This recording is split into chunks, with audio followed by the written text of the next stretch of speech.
Hi guys! Welcome to my mini vlog.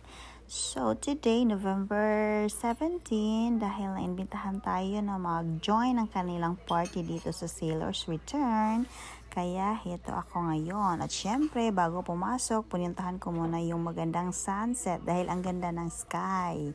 At ito nga, andito na tayo.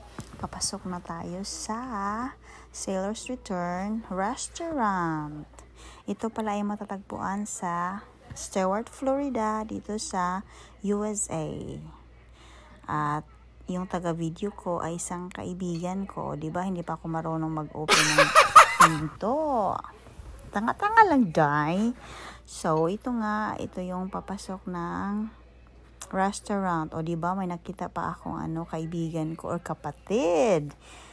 So, ito nga, papunta na tayo doon sa table kung saan yung reservation. At siya nga pala, kami pala yung nauna.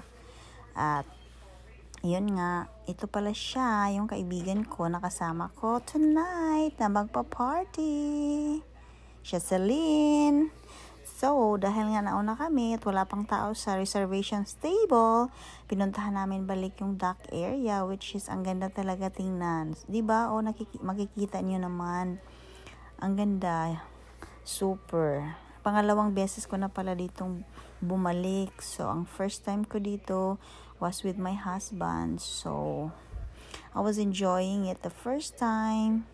But the food, hindi masyado. Kasi nga, aside sa mahal siya, hindi masyadong sarap. Para sa akin lang yun ha, based on my experience. Which is, I ordered a crab cake last time. So, ito nga, nagpaso-paso muna ako, nagmuni-muni, of course, salamat sa aking videographer, na kaibigan na si Lynn. O, diba, ganun lang talaga ako pag may nakikita ako magandang video, hindi maiwasan mag-post. And syempre, anuhan ko na lang, pareha lang din siguro. Pareha lang yan, pareha lang. At dahil kami sa kaintay, okay lang. At in-order ko ay scallop at saka yung calamari. And syempre, my say for the food is only so-so. Hindi ko masyado nagustuhan. Mahal pa naman. But anyways, ang importante is nag-enjoy ako that night with my friend. O diba? Sayaw na. Sayawan na mga inday. At saka ito pala yung banda na ito. Yung singer dito ay isang Pinay. First time ko pala siyang narinig dito. Ang ganda ng boses niya. At ang party pala namin ay may theme sila na dress code ay 70s.